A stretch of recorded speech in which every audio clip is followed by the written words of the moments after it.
declaramos que o nosso coração se abre para lhe ouvir, nosso espírito se curva ao seu espírito, nosso coração se curva ao seu coração. Obrigado pela vida da colaboradora Eliane, que com muita maestria nos notificou o quanto nós temos que nos lembrar do seu perdão, da sua bondade, da sua graça.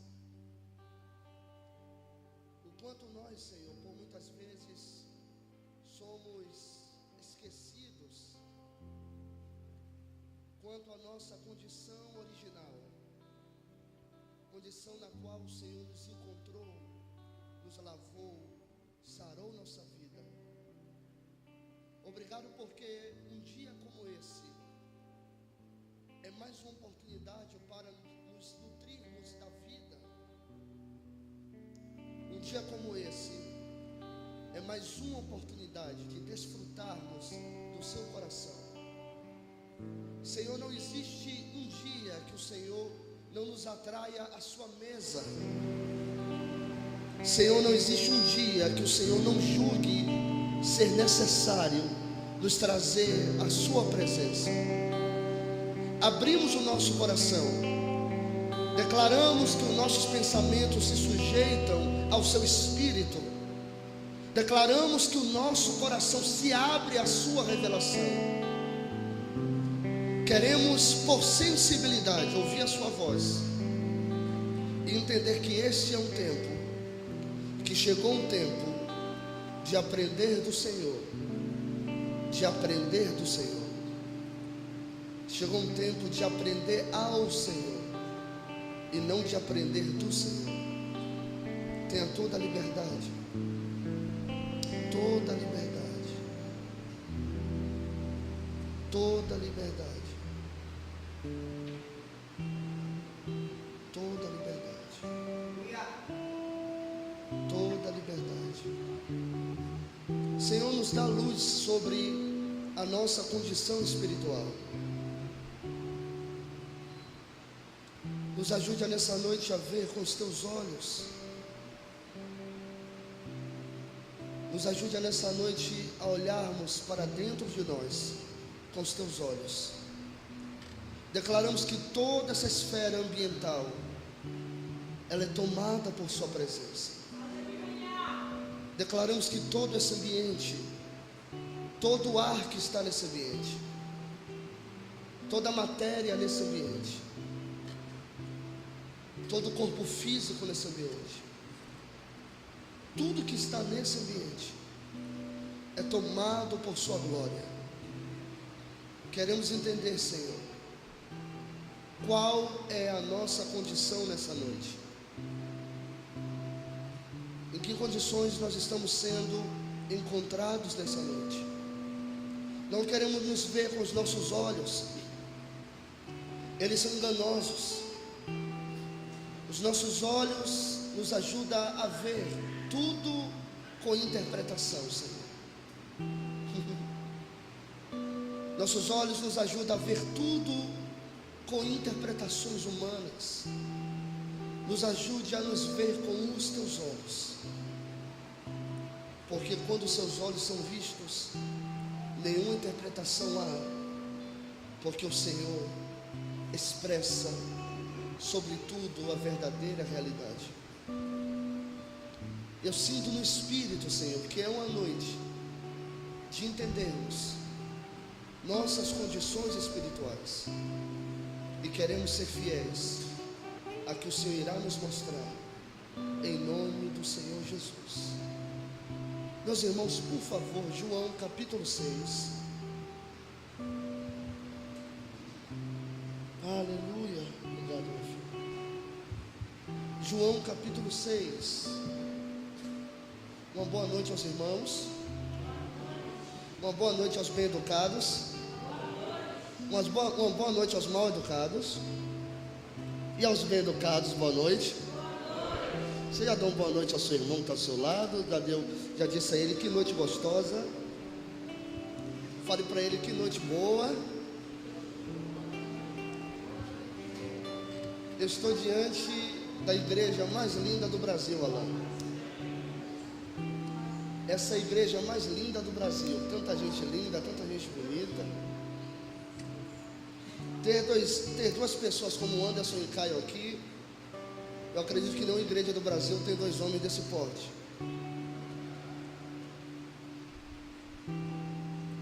Feliz em ter vocês aqui.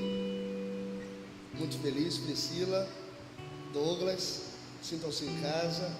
Muito feliz. Dona Eliane, eu quero ver que dia a gente vai comer a sua feijoada, viu? Quando eu chego lá, a senhora esconde a panela do feijão. Amo a senhora, viu? João 6:51. Obrigado por essa noite, Senhor. João 6:51. Irmãos, eu vou ler alguns textos nessa noite. E eu vou precisar muito da atenção e do coração de vocês. O Senhor tem coisas pontuais para tratar conosco hoje. Coisas do coração. Coisas de dentro. E eu quero ser fiel a tudo que Ele me confiou hoje. João 6:51, quem achou, diga amém. Nós estamos vindo de uma série de ministrações muito lindas. Nosso irmão Alisson falou em um domingo sobre como ser mortificado em Cristo, como estar em uma cruz e permanecer nessa cruz. A nossa amada pastora falou sobre a natureza do sal, como ser sal, como preservar a humanidade debaixo de uma unção, de uma autoridade dada por Cristo. Nosso amado evangelista Antoniel trouxe nesse domingo sobre uma nova roupagem, uma roupagem de Cristo, a estatura do que o Senhor tem reservado para nós. E eu queria fazer um pouco uma salada de tudo isso que veio sendo pregado, pegar um pouco do que Alisson falou, pegar um pouco do que a pastora falou, pegar um pouco do que o evangelista falou e tentar de uma forma bem prática transformar isso em uma salada para a gente ter uma boa comida nessa noite. João 6:51. Eu sou o pão vivo que desceu do céu. Se alguém dele comer, viverá eternamente. E o pão que eu darei pela vida do mundo é o que? A minha carne. Disputavam, pois, os judeus entre si. Disputavam quem? Disputavam quem? Fale para o seu irmão, toda disputa vem de uma natureza religiosa. Disputavam, pois, os judeus entre si, dizendo: como pode dar-nos a comer a sua própria carne? Queridos, como Jesus, Alain, ele era tão mal compreendido. Como Jesus não era compreendido. Esses homens estavam disputando entre eles por uma coisa que Jesus não falou. Jesus, ele não estava falando da carne humana dele, Vitor. Ele não estava falando do seu corpo físico. Ele estava falando de algo superior que a religião não consegue entender. Olha para o seu irmão, diga para ele: a religião, melhor dizendo, fale, os olhos da religião só podem ir até onde a aparência pode revelar. Eles disputavam por algo que realmente Jesus não queria falar aqui. A luta deles era por algo que Jesus não falou. E na maioria das vezes, irmãos, os nossos irmãos em Cristo sempre estão brigando por coisas que Deus não falou. Porque o teólogo tal diz isso, porque o estudo tal diz aquilo. E realmente nós entramos em conflitos por coisas que os homens interpretaram, mas não foi Jesus que falou. Quando Jesus fala, não há disputa. Quando Jesus fala, há unidade. O maior sinal de que não é Jesus que está falando é que quando você acha que aquilo que ele está falando te torna indiferente do seu irmão. Porque quando ele fala, ele não separa. Quando ele fala, ele unifica. Versículo 53. Respondeu-lhe quem? Jesus: em verdade vos digo, se não comerdes a carne do Filho do Homem e não beberdes o seu sangue, não tendes a vida em vós mesmos. Não tendes o quê? Quem pode falar forte comigo? A vida. Quem come a carne e bebe o meu sangue tem a vida eterna, e eu o ressuscitarei no último dia, pois a minha carne é a verdadeira comida e o meu sangue a verdadeira bebida. Quem comer a minha carne e beber o meu sangue permanece em mim e eu nele. Assim como o Pai que vive me enviou, igualmente eu vivo pelo Pai. Também quem de mim se alimenta, por mim viverá. Existe uma expressão muito linda, e honrando a fonte da onde eu vi, no livro do apóstolo Cristiano Miranda, no primeiro livro, Cristo de Dentro para Fora. Existe uma base onde ele fala muito detalhado sobre 4 tipos de vida. Esses 4 tipos de vida era a totalidade da vida do ser humano. Ele define, na verdade, ele nos traz a clareza de que dentro da Bíblia existem 4 palavras no grego relacionado à vida. Existe a vida psique, repita comigo, vida psique. É a vida psicológica do ser humano. É a vida natural, é a vida das nossas emoções. As nossas emoções, elas têm que ser tratadas.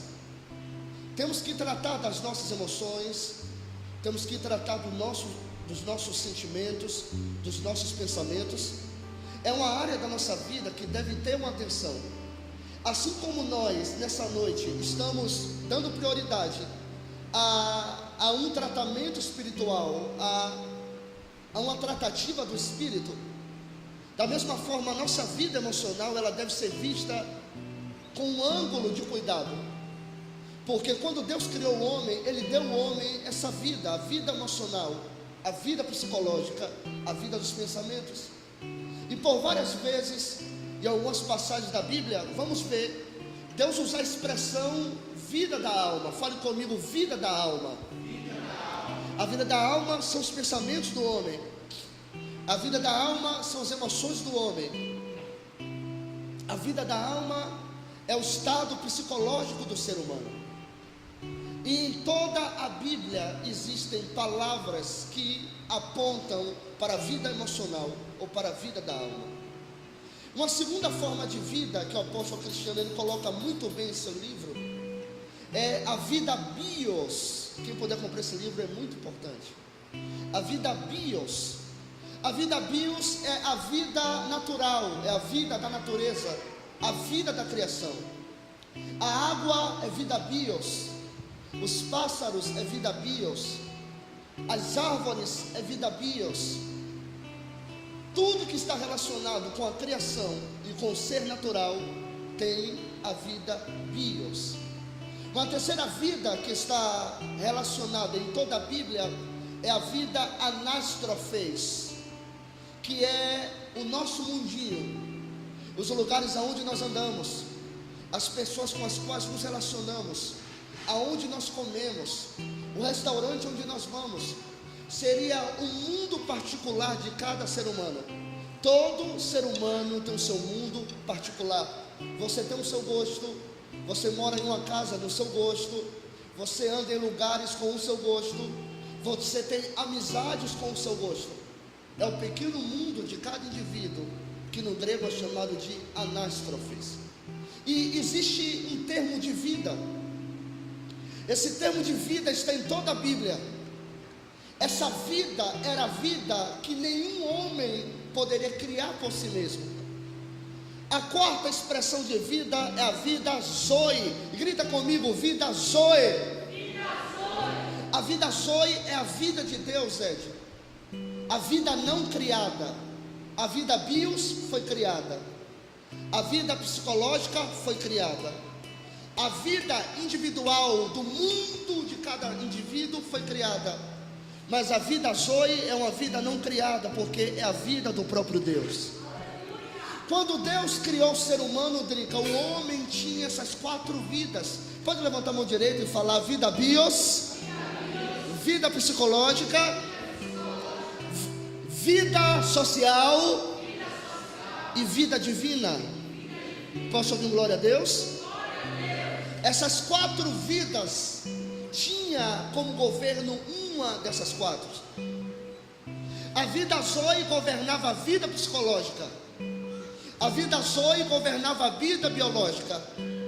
A vida Zoe governava a vida social de cada ser humano. O homem original, o Adão sem pecado, era um homem que portava as 4 vidas, sendo que a vida Zoe era a vida governante das outras 3. A vida bios funcionava porque a vida Zoe mandava nela, governava ela. A vida psicológica funcionava porque a vida Zoe governava ela. A vida social funcionava bem porque a vida Zoe governava ela. Levante sua mão direita e fale comigo: a vida de Deus governava as 3 vidas. Mais uma vez, a vida de Deus governava as 3 vidas. Então não tinha como o homem psicologicamente não funcionar bem. Não tinha como o homem, Alisson, socialmente não funcionar bem. Não tinha como o homem em sua biosfera não funcionar bem. Não tinha doenças porque a vida bios era governada pela vida Zoe.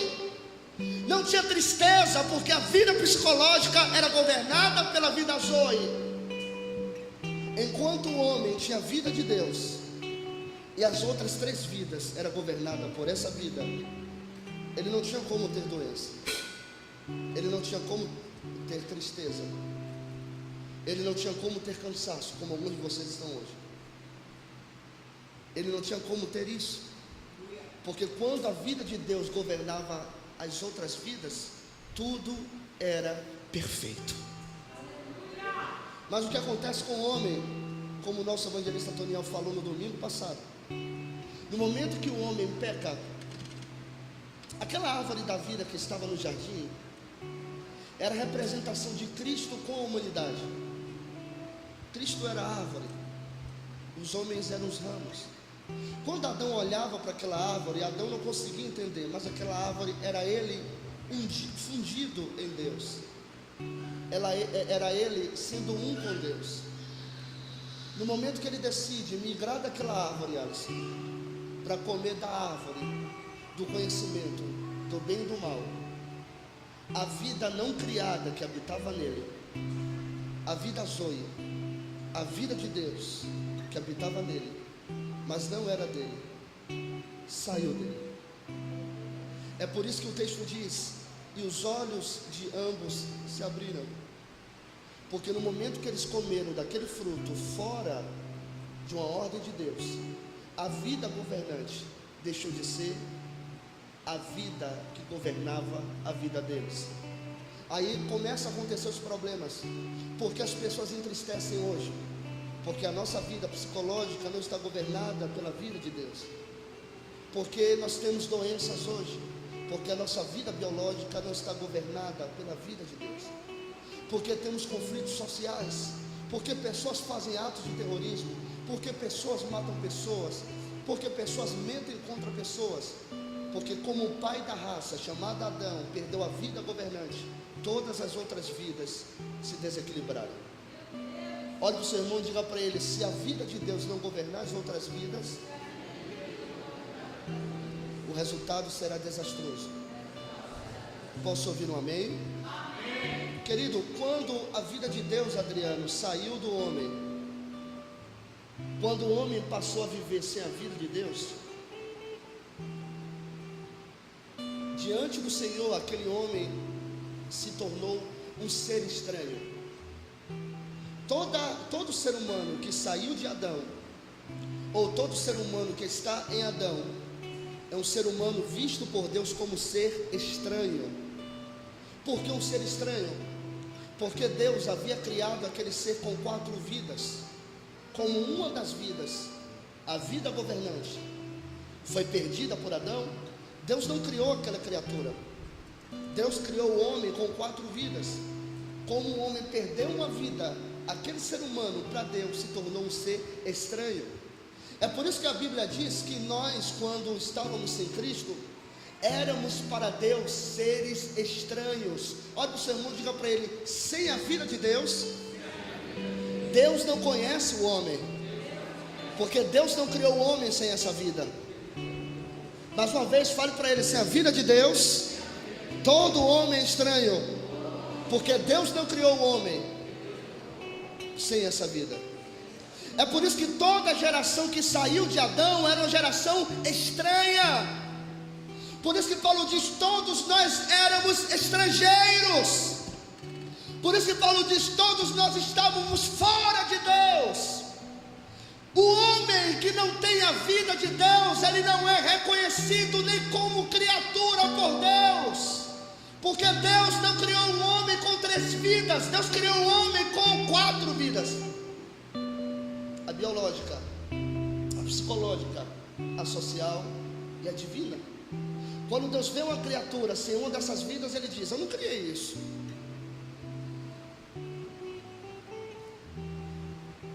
É por isso que todo ser humano que não tem o Espírito em si, todo homem que não tem a vida de Deus, é uma criatura incomum para Deus. Deus não criou aquilo.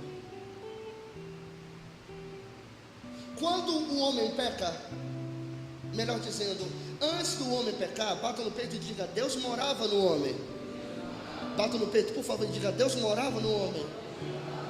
Só que, como o evangelista Antoniel falou domingo, depois que o homem peca, Deus veste o homem com uma roupa. Quem se lembra desse texto? Deus mata o animal, pega a pele de animal e veste o homem com a roupa. Aquela roupa que o homem estava vestido, Davi, era Deus dizendo que a vida que estava dentro do homem, que saiu do homem, um dia iria retornar para dentro de novo. Aquela roupa de cordeiro, Anderson, que Adão vestia, era Deus dizendo: um dia a vida que habitou dentro e saiu, virá agora de fora para habitar dentro de novo. A vida que habitava dentro foi para fora, mas essa vida que agora está fora voltará a estar dentro. Essa promessa foi congelada lá em Adão. Deus disse: a minha vida que habitava dentro, a uma hora vai voltar a habitar aí outra vez. O homem perde a vida, mas Deus não perde a esperança. Amém? Toda a história do Antigo Testamento, essa promessa ficou em silêncio. Em Gênesis 3, 21 e 22, Deus veste o homem e coloca o homem para fora do jardim vestido com aquela roupa. Aquela roupa dizia: Vive, a vida que morava em você, um dia vai voltar a habitar em você. Quando Jesus vem como homem, Jesus começa a falar: aquele que come a minha carne, aquele que bebe o meu sangue, aquele que come o meu corpo, aquele que bebe do meu sangue. Ninguém entende o que era isso. Jesus estava ressuscitando uma profecia que Deus deu a Adão lá no jardim. Quando Adão foi vestido da pele de animal, era Deus dizendo: Anderson, a vida de Deus que habitava em você e saiu, uma hora alguém vai colocar dentro de você de novo. E Jesus aparece dizendo: tem que comer da minha carne.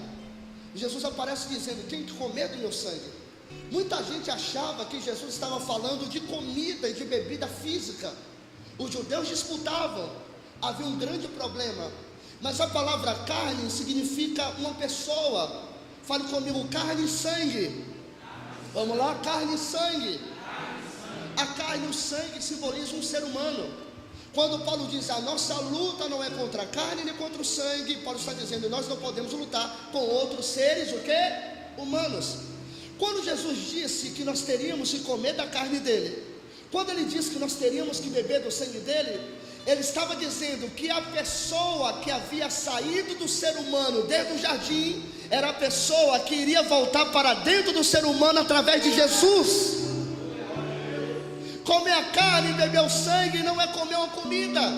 comer a carne e beber o sangue, é Jesus dizendo: a pessoa que saiu quando o homem pecou será a mesma pessoa que irá voltar quando eu morrer na cruz. Era uma promessa de restabelecimento de uma vida que o homem havia perdido. A vida de Deus morando no homem é Cristo morando no homem. A vida de Deus morando no homem é Cristo morando no homem. Então hoje eu quero falar de 3 coisas: estranho, fale comigo, estranho, escravo e amigo. Mais uma vez, quem decorou?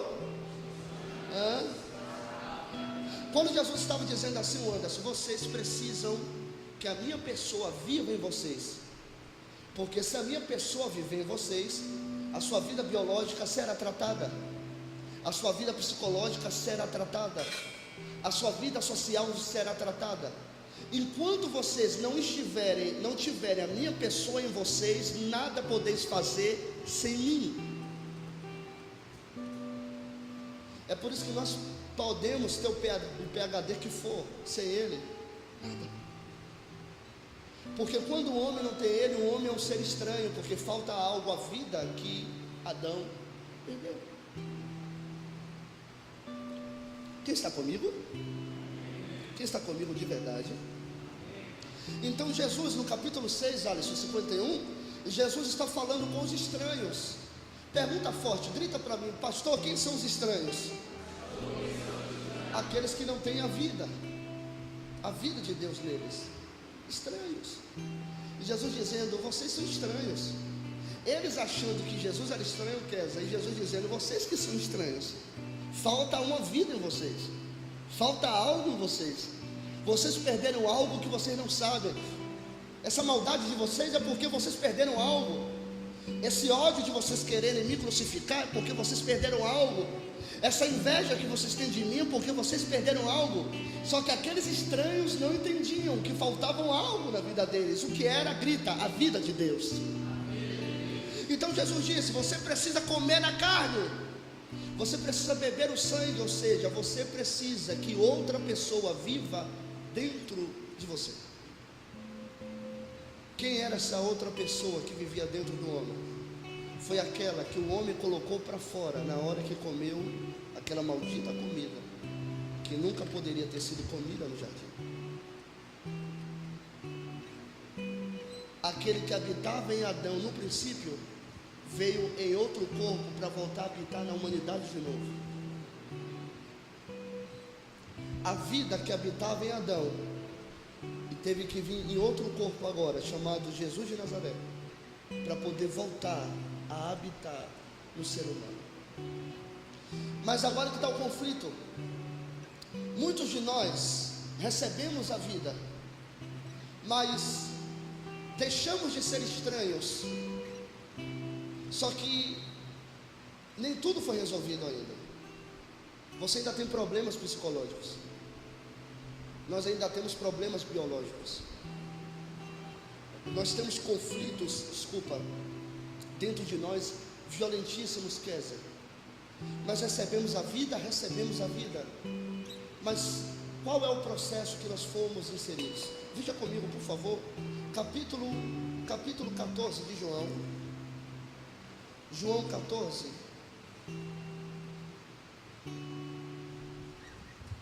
João 14. Estou com a Bíblia bem velhinha hoje.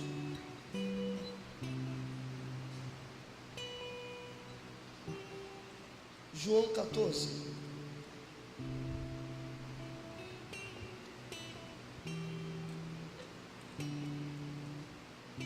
Versículo de número 3.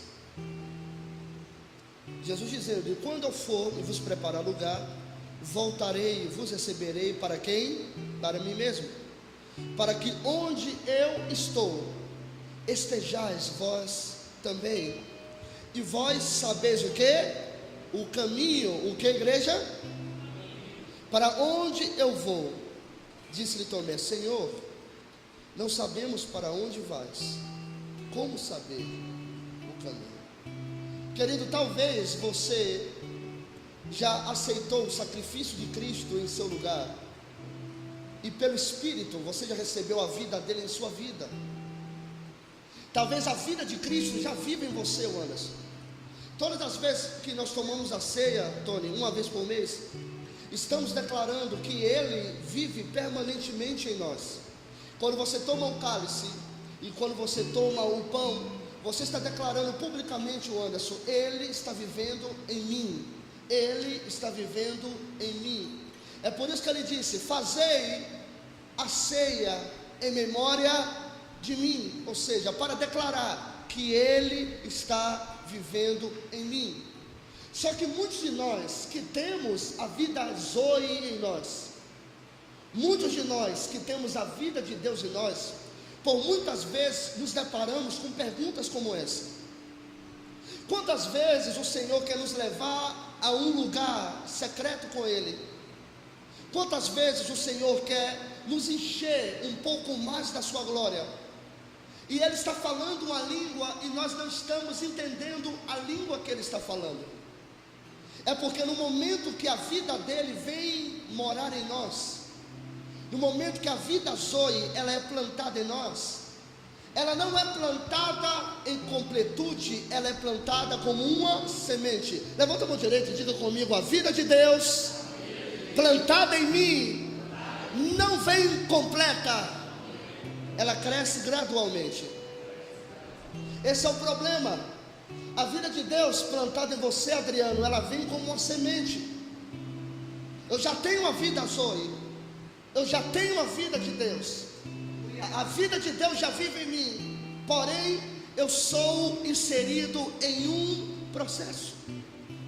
É por isso que às vezes as pessoas nascem de novo, mas não largam os vícios rápidos. É por isso que às vezes as pessoas nascem de novo, mas ainda tem muita dificuldade para lidar com algumas coisas ou questões pessoais, porque a vida vem como uma semente. Eu não nasço de novo e tudo está resolvido. Eu nasci de novo, porém eu tenho que saber como fazer com que essa vida cresça. Como essa vida cresce em você, até ela se tornar a senhora das outras vidas. Como essa vida cresce em você, até ela se tornar senhora das outras vidas. É por isso, querido,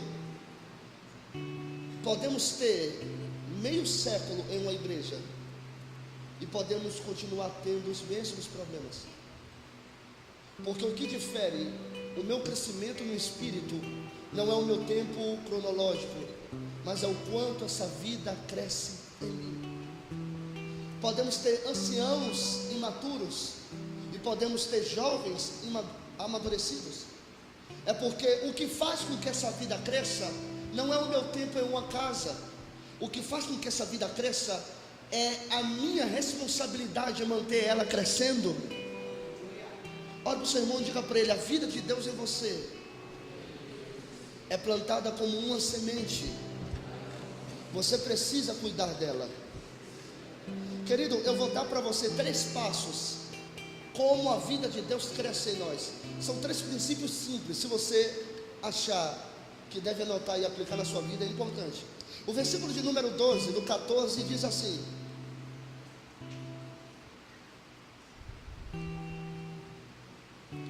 em verdade vos digo, que aquele que o quê? Quem está com a Bíblia comigo? Em verdade vos digo, que aquele que crê em mim, grita forte, crê em mim, fará também as obras que eu faço, e outras maiores fará, porque eu vou para junto do Pai. Nós não somos mais estranhos, recebemos a vida de Deus em nós. A vida Zoe veio morar em mim e em você como uma semente. O primeiro passo para que essa vida comece a crescer em você, Vitor, até que ela governe todas as outras vidas, é quando você crê em Cristo. Amado, parece que as palavras perderam peso porque são muito faladas. Quando nós falamos palavras sobre crer, sobre fé, sobre salvação, Parece que são palavras sem sentido, porque foram muito faladas, mas na maioria das vezes elas foram faladas de forma pejorativa. A palavra crer não é o mesmo que acreditar. Crer não é o mesmo que acreditar. Jesus, quando ele falava em crer, ele não queria que alguém acreditasse nele, ele queria que alguém se abandonasse nele. Crer não é acreditar. Eu posso acreditar em Magno, mas posso não me abandonar em Magno. Eu posso acreditar em Davi e em Anderson, mas posso não me abandonar em Davi e em Anderson.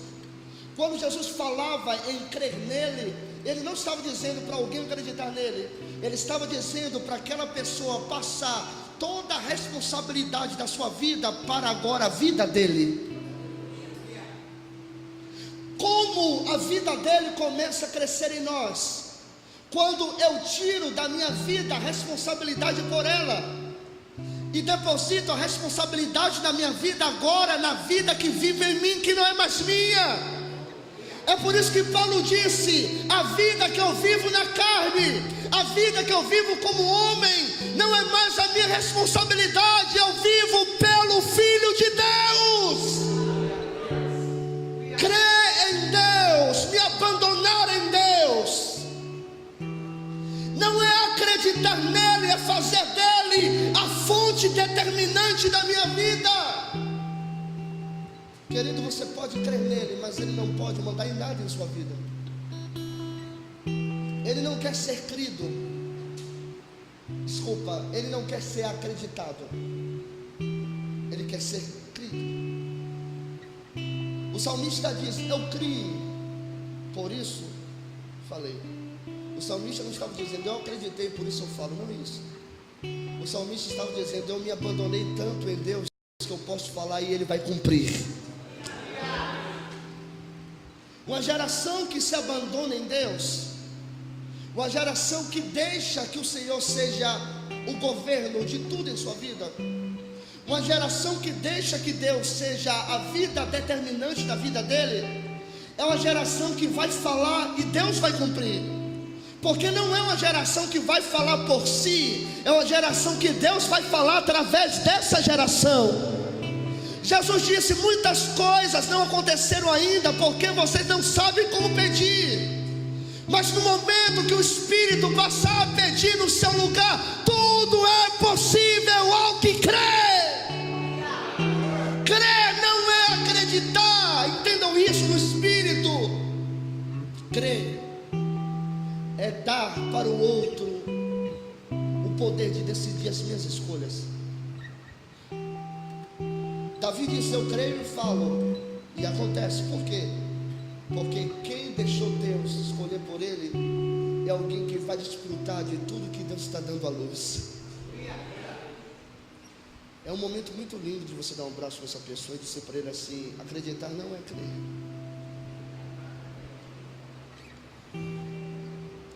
Querido, se existe alguma área da sua vida ainda hoje que não é o Senhor que determina os valores, que não é o Senhor que determina o ritmo, que não é o Senhor que determina o que tem que ser feito, você precisa nessa noite ir correndo até Ele, dessa área a Ele.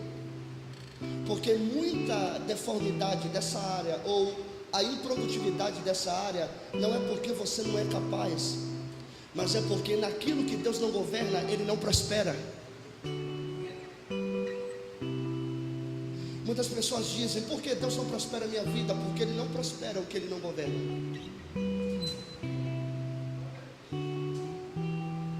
Toda área da sua vida que estiver defeituosa, não é porque Deus não quer fazer, é porque Ele ainda não governa. Mas no momento que você pegar aquela área e dizer: Senhor, toda a concessão dessa área eu dou ao Senhor.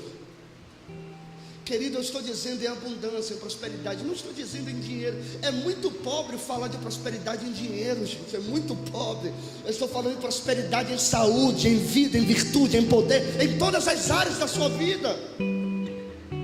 Deus não prospera o que Ele não governa. Aquilo que Ele não governa, Ele não vai prosperar. Um irmão me trouxe uma vez uma namorada e falou comigo assim: pastor, eu escolhi ela e Deus vai abençoar a minha escolha. E aí eu falei para ele: então agora você é o Deus. Porque se Deus tem que me abençoar a minha escolha, então eu sou Deus. Deus não abençoa a escolha de homem. Deus prospera aquilo que Ele convém. O segundo ponto nessa noite ainda está em João capítulo 14. No verso seguinte diz assim.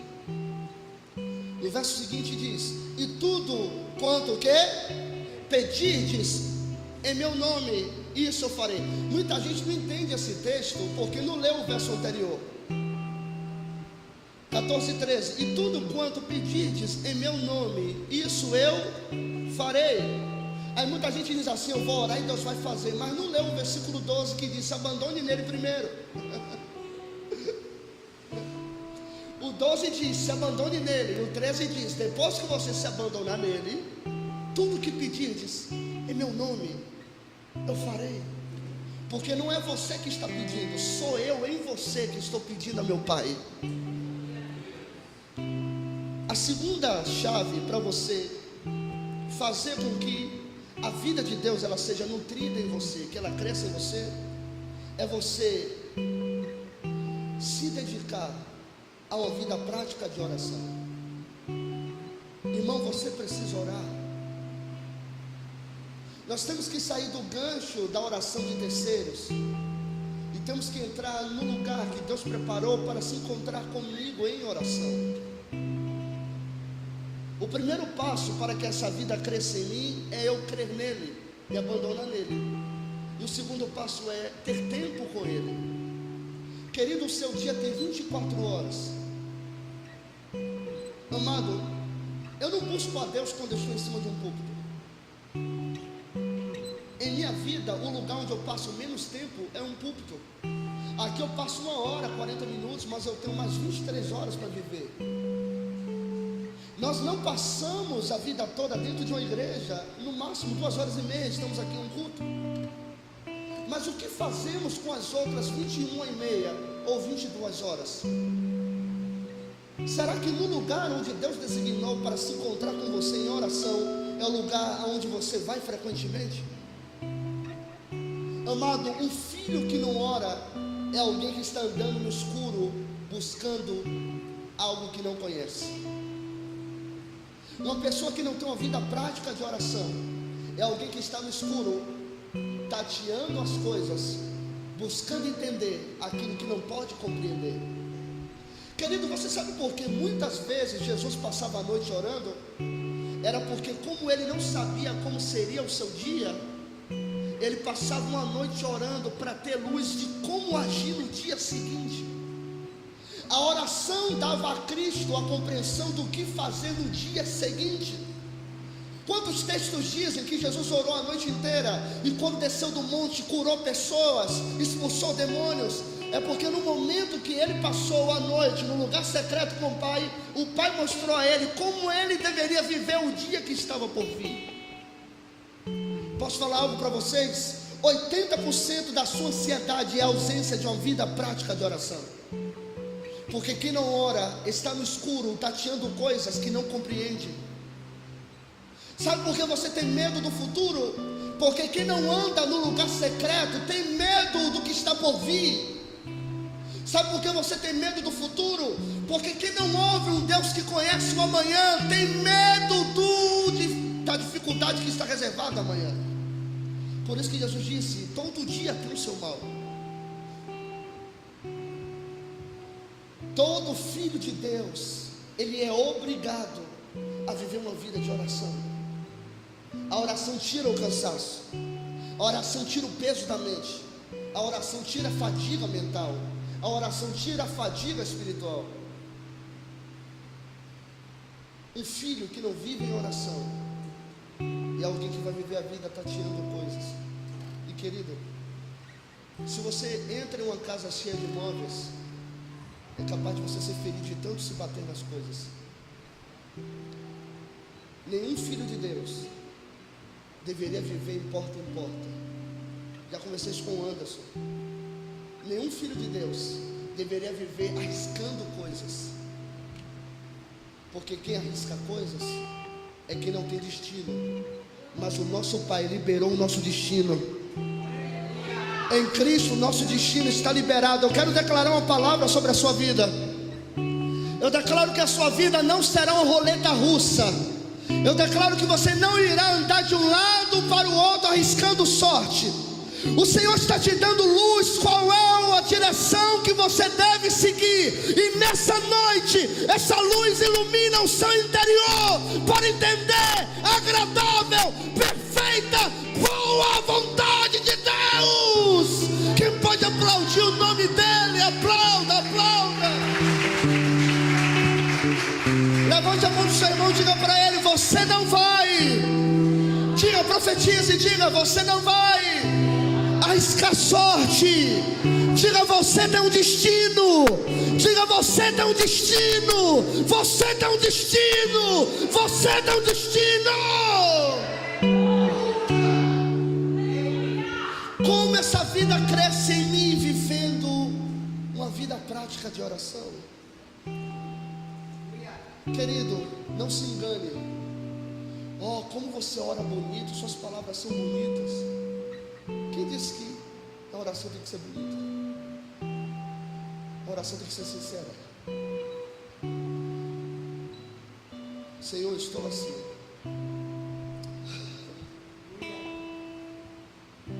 Senhor, me sinto assim.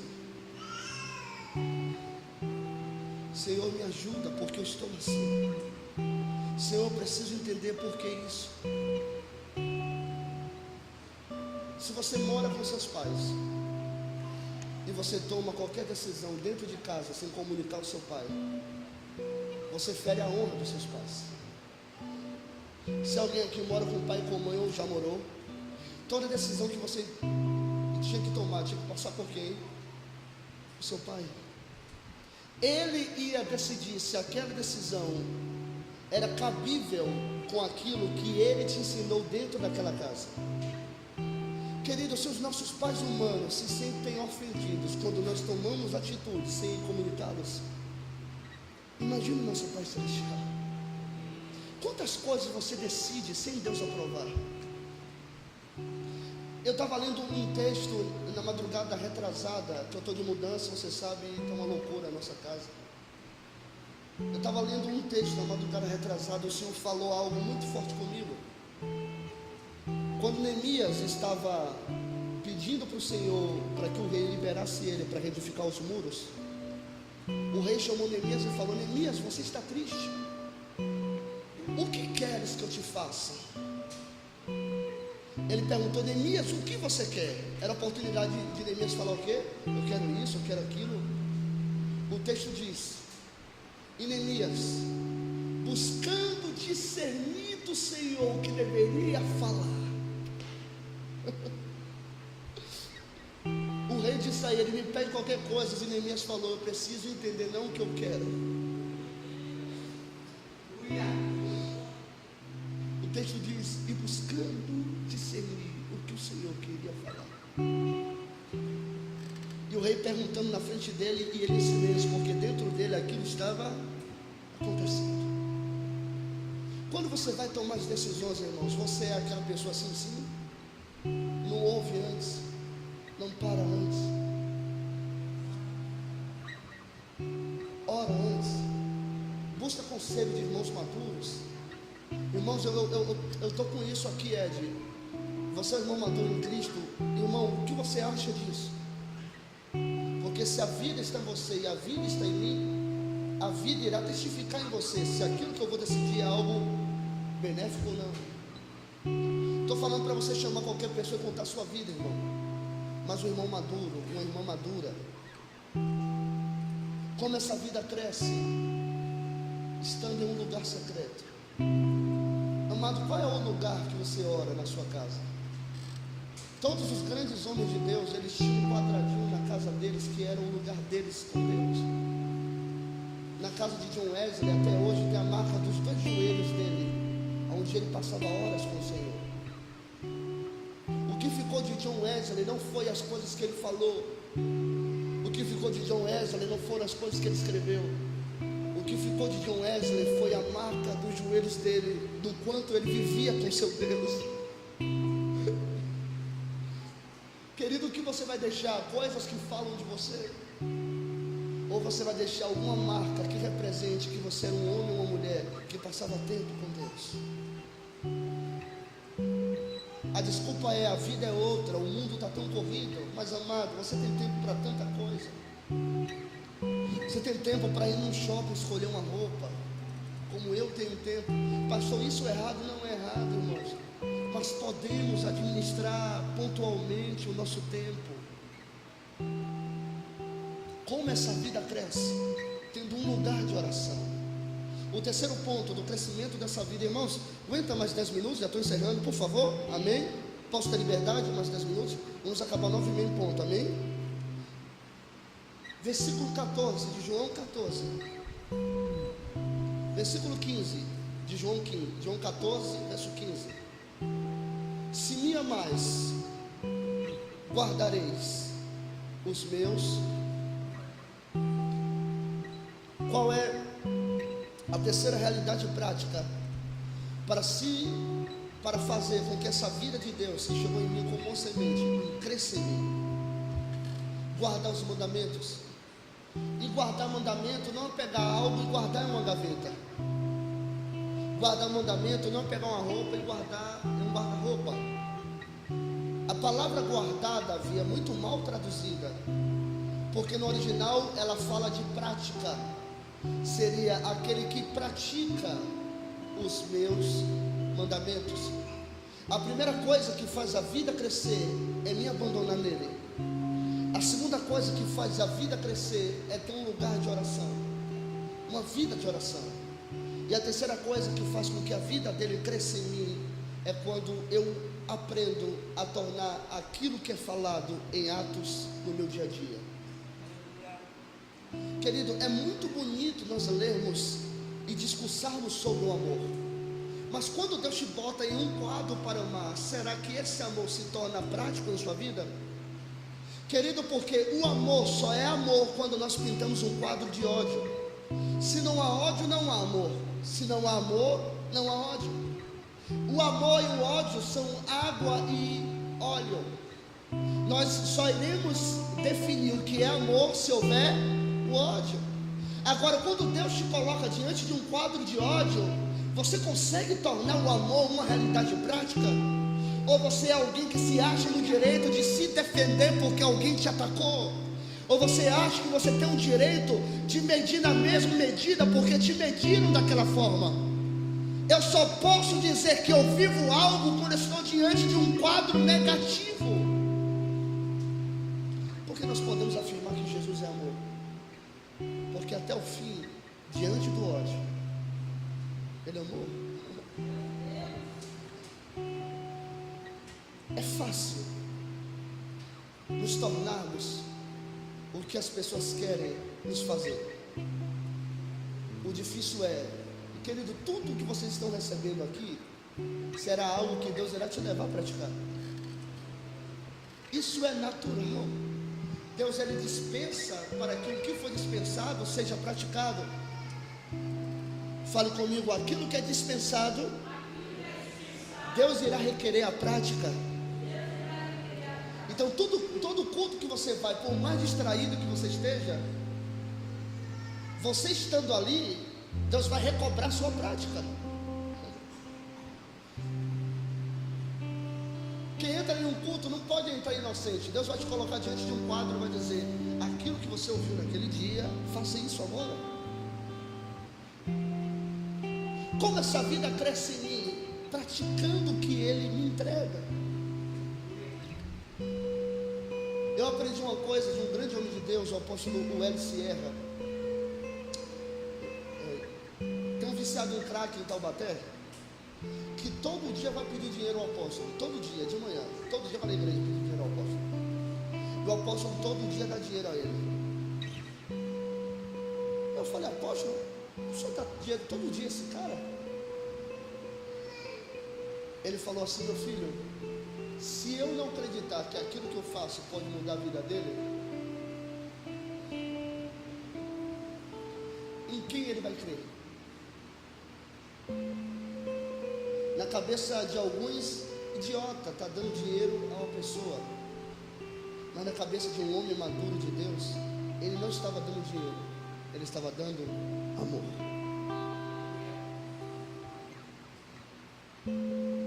Ele falou: meu filho, se você não é capaz de acreditar que você tem que dar quem te pede, Deus nunca vai te dar quando você for pedir um dia. Como é que nós queremos ser pedintes diante de Deus, mas quem nos pede, nós não expressamos amor? Irmãos, eu falo para mim, quantas vezes eu fechei o ouvido, aqueles caras me pedindo dinheiro de sinaleira, quantas vezes eu tinha ouvido? Ou eles iam lavar o para-brisa, fazer aquela questão da água, e depois quando eu saía daquele lugar, saía mal no meu interior. Por quê? Porque nós temos que aprender, querido, que o que estamos dando parece que é físico, mas não é físico, é um pedaço do seu coração. Eu dei algo a um jovem uma vez que eu nem sabia.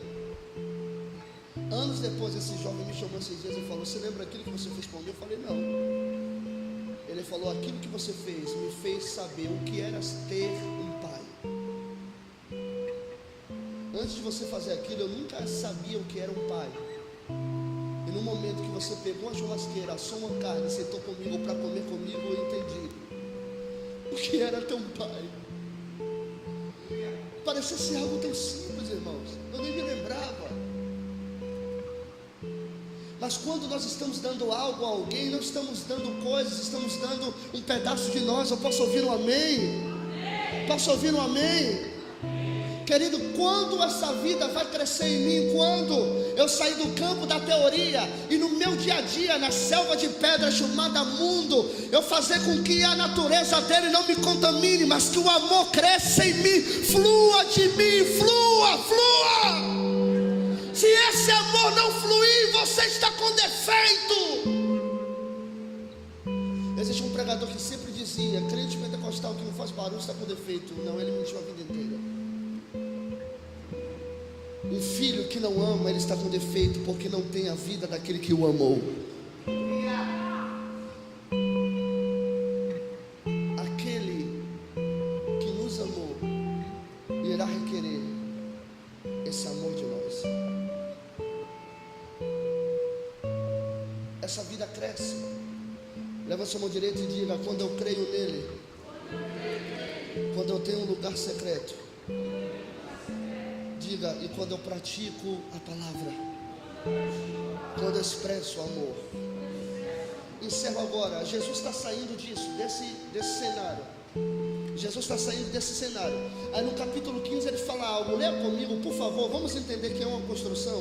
Leia comigo o capítulo 15. Os irmãos que estão em casa assistindo por sua televisão, por seu celular.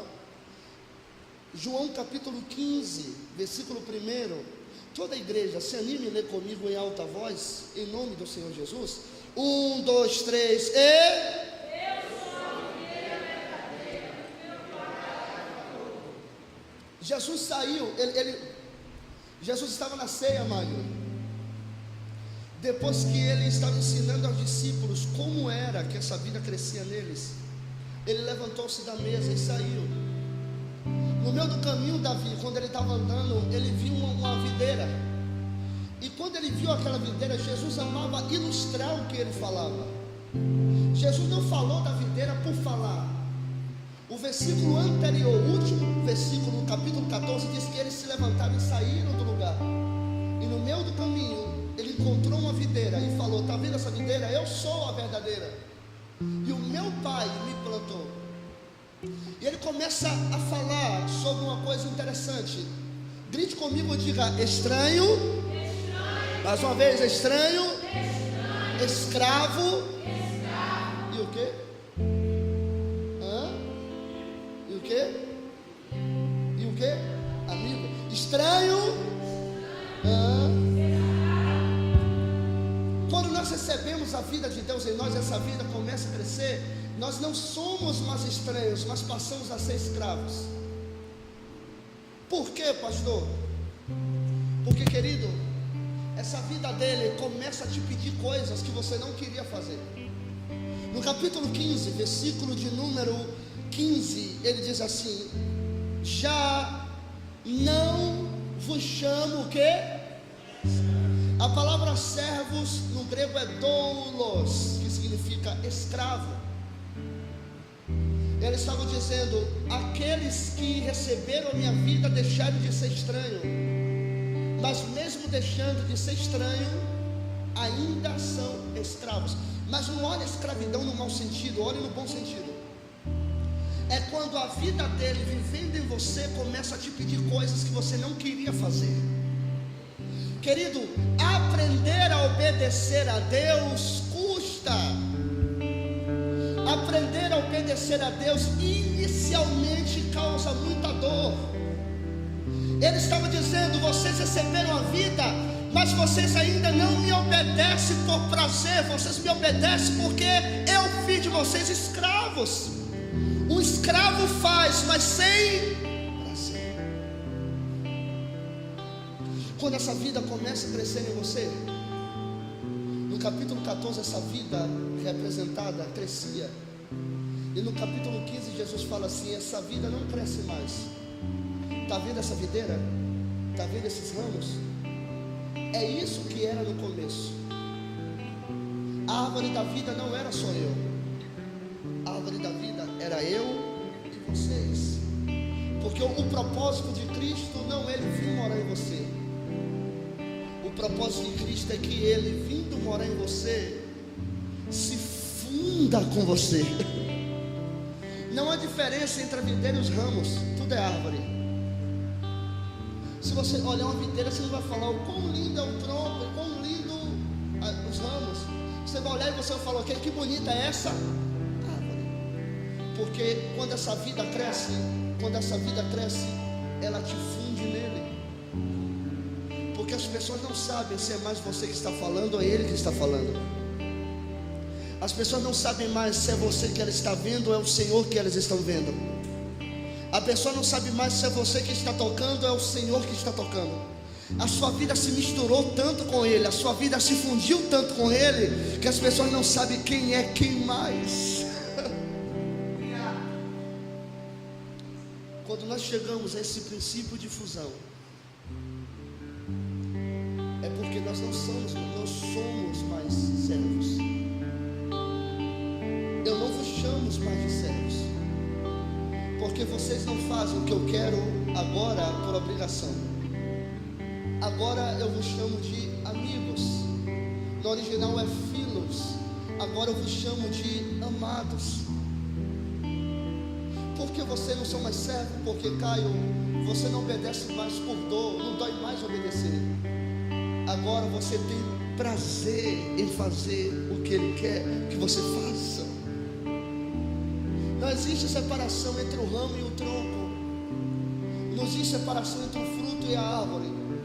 Quando essa vida começa a crescer em você, você se torna uma pessoa tão madura que não há mais separação. Eu não vos chamo mais de escravos. Não é difícil agora não falar na hora que eu falo não. Não é difícil agora não fazer na hora que eu falo não.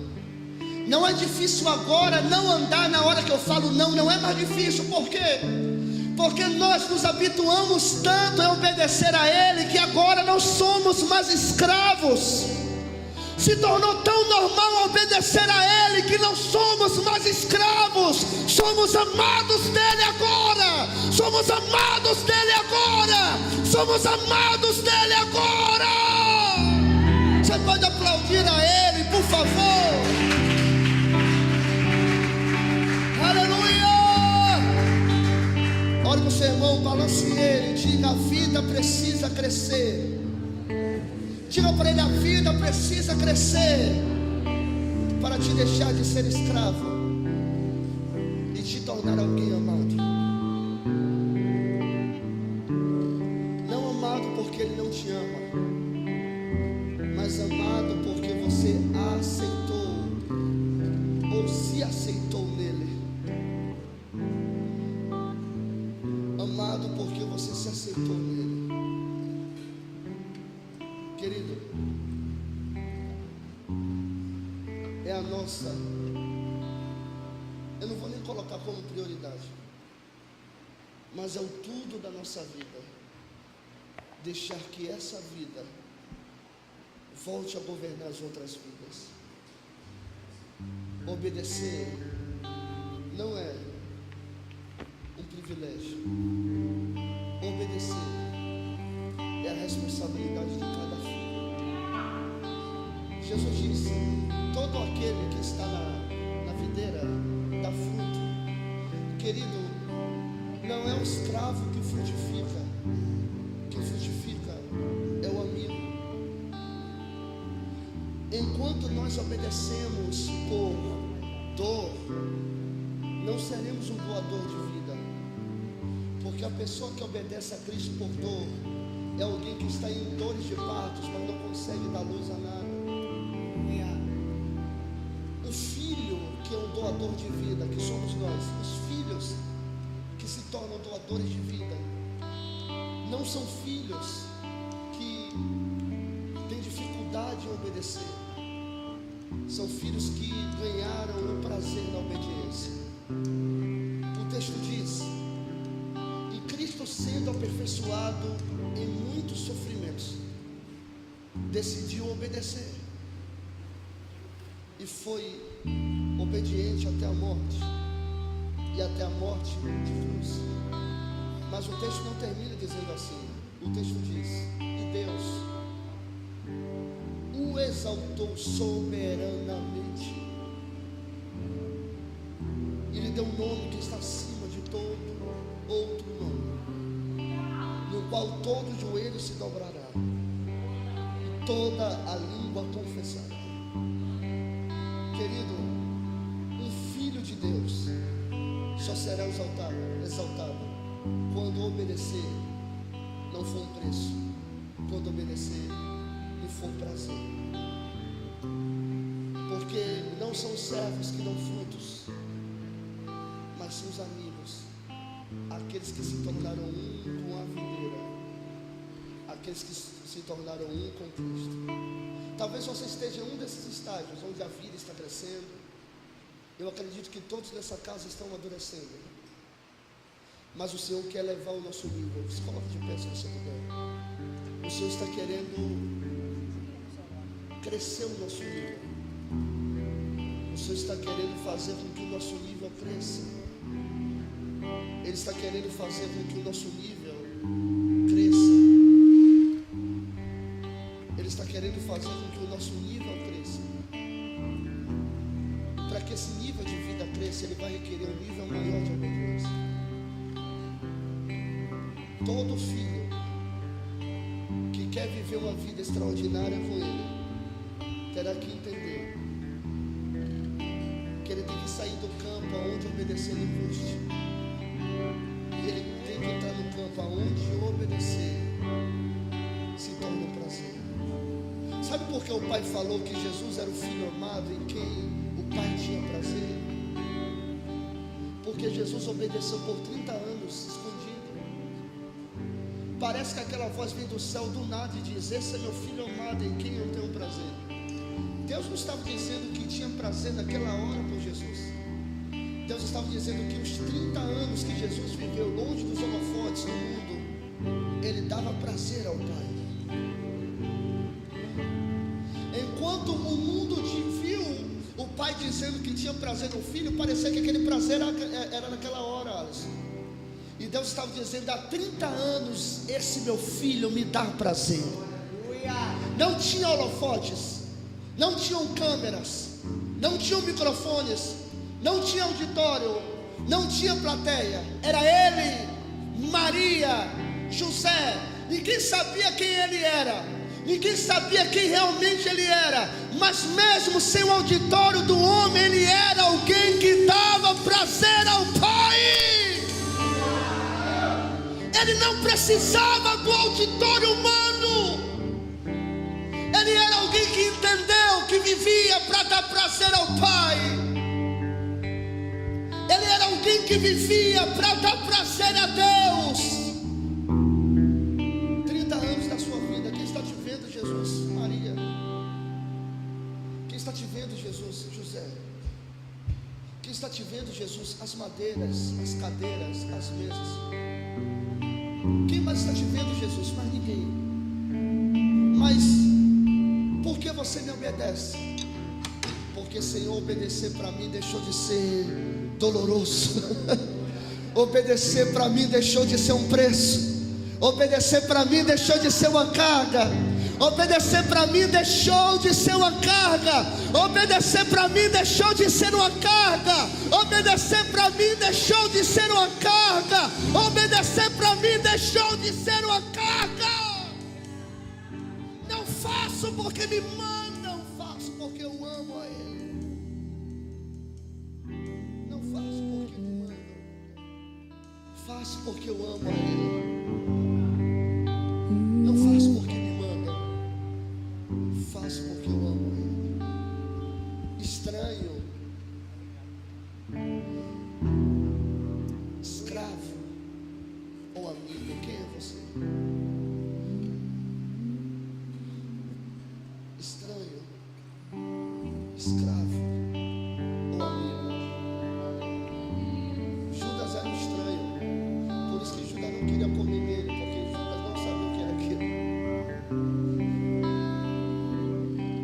Estranho, escravo ou amigo?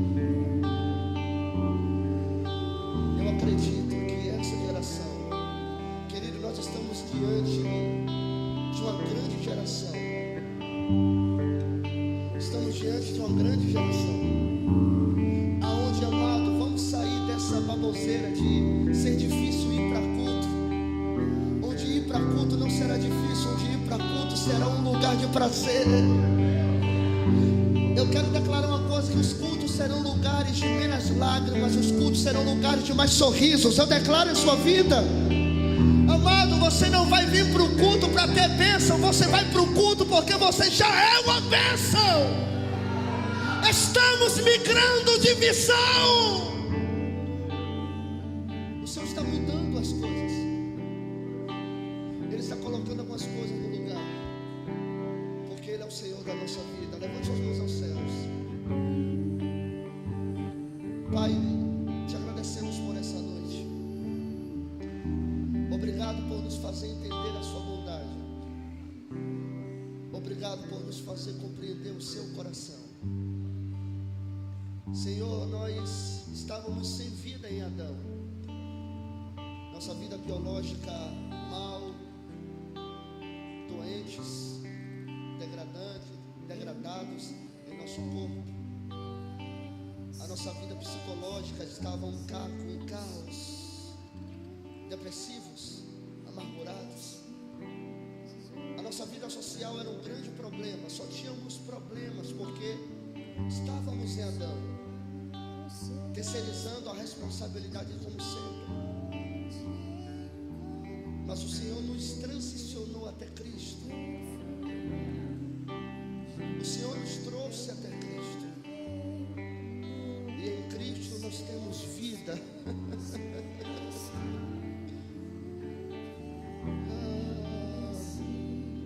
Em Cristo nós temos vida.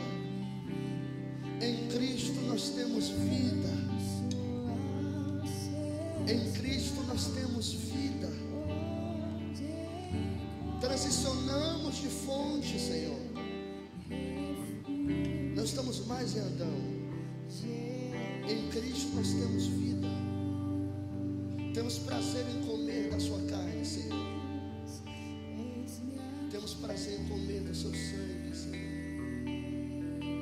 Obrigado por seu amor por nós. Declaramos que iremos migrar de escravos para amigos, de estranhos para amigos, porque o Senhor nos aceitou no amado. O Senhor nos aceitou no amado, no amado, no amado, no amado, no amado, no amado. Fomos aceitos no amado, para a glória e louvor do seu nome. Posso ouvir um lindo aplauso ao Senhor, honrando a Ele. Aleluia. Honre a Ele, honre a Ele, honre a Ele, honre a Ele, honre isso. Honre a Ele, honre a Ele, honre a Ele, honre a Ele, honre a Ele. Obrigado. Cristo temos vida, em Cristo temos vida, em Cristo temos vida, vida.